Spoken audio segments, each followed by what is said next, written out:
seen the creation story where Khnum, Amun, is sitting on a throne and he's fashioning two beings. He's not fashioning a man and a woman. He's fashioning the Ka and the Jet, the spirit and the body. And the way in which you know which one is the body is that in the ancient Kemetic story, anytime you have the hand up to the mouth, that symbolizes a child. Behind is the Ka, in front is the child, the physical body. So what does that tell you? Spirit existed and matter existed, but spirit is the more powerful essence that embodies the matter. Matter is coagulated spirit. It is that essence that coagulates spirit. So what we are, the deeper you go inside of you, the pure form of energy you become. As you come out, you become harder and harder. That's why your organs, your muscles, and then you have your skeletal system, and then the skin covers it. So the way in which we have been created is by a masterpiece of the Creator. That's why I say African folk, well, everybody, but African folk in particular, they are God having a human experience. No, don't look for God out there. Don't even look for God in here. You want to find God? Go into your bathroom, look in the mirror, and you're looking at God. So out of the second philosophy comes the third philosophy. Atum now creates a process, and Atum becomes Atum Kepra. And Atum Kepra brings into being four pairs: Shu and Tefnut. Shu is male, and the other piece to say is that the African mind cannot perceive a male God alone. Cannot perceive that. So therefore, everything that comes out of the African mind has both male and female aspects. But aren't we all male and female? Aren't you half your mama, half your daddy? We all are half man and half woman. But by the Y chromosome in our daddy, it decided that we would be male or female. Women have two Y chromosome. Men have as I was. 2X. Man has XY. So it is by nature that the planet should be populated by more women than men. Why? To keep the planet populated.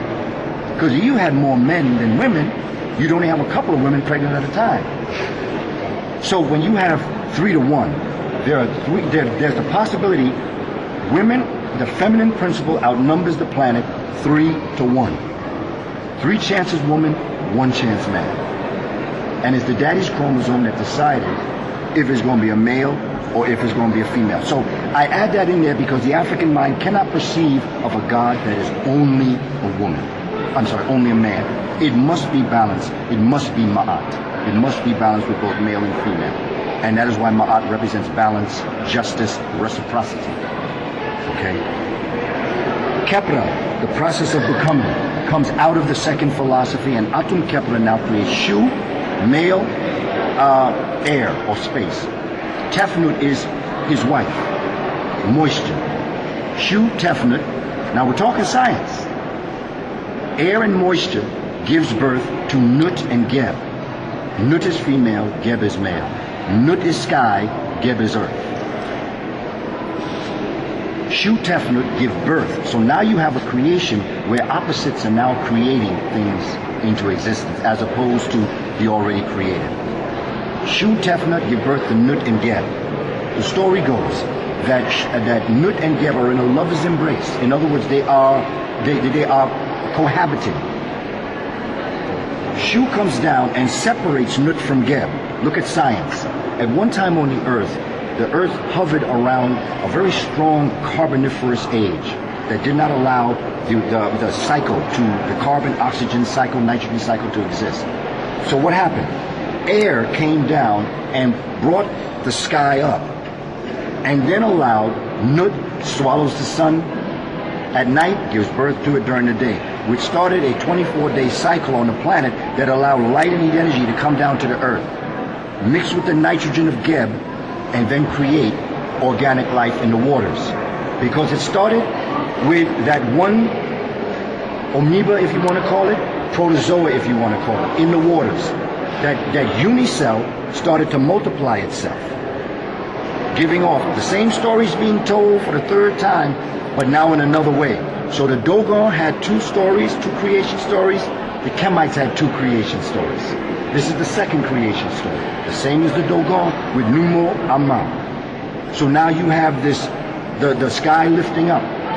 To the Kemites, Native American history and culture. Part of my family's Native American culture in America. I've been told the story of Mother Earth and Father Sky.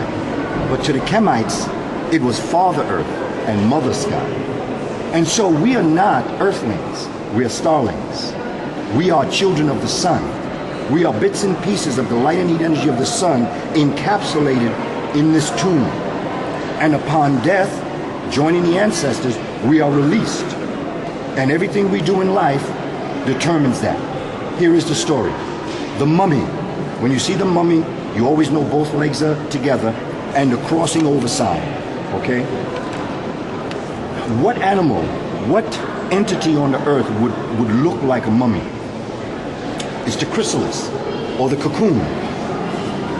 The caterpillar who lives a life on earth, earthbound. And its entire life, its purpose is to eat the proper leaves. When it eats the proper leaves, it can spin a proper cocoon.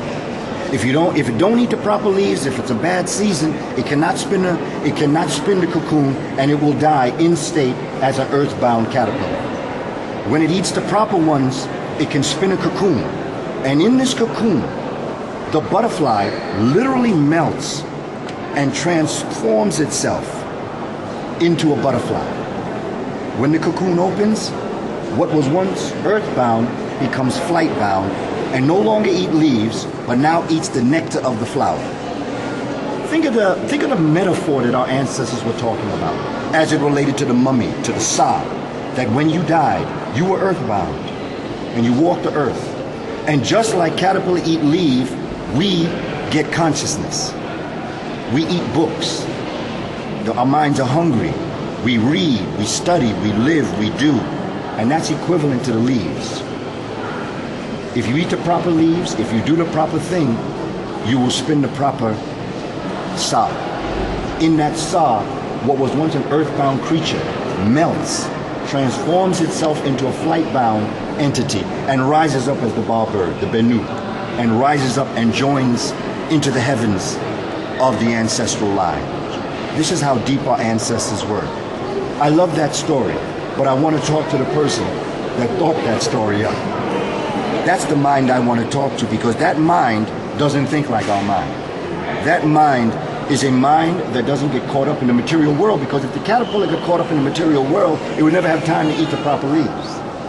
So just to cut you there, because based on what you're saying, you'd like to speak to the mind. Spirit's telling me now to tell you that you are the Yes. mind. I got that. Yes, yes. Spirit just tells Yes. me right now to cut you and say that Yes. you are the mind, to Yes. let you know that you are that mind. Yes. So yeah. Well, you're speaking to it all along. And you know, as I talk about it, that's what I was hoping you would say, because that's my purpose.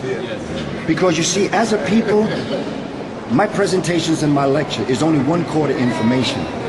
It's 3/4 process. And one of the problems we have with our children is, I have a story for everything. I'm a storyteller. That's what the Jele was, a storyteller. You take information. This is what John Henry Clark was. He was a storyteller. There's a brilliant brother named Professor James Smalls. You may know James Smalls. Yes. James Smalls tells a story about Professor Clark. Thank you, brother. Where Dr. Clark was telling a story about Shaka Zulu. And James tells us that as he sat and listened to Professor Clark tell that story, Shaka Zulu literally walked in the room.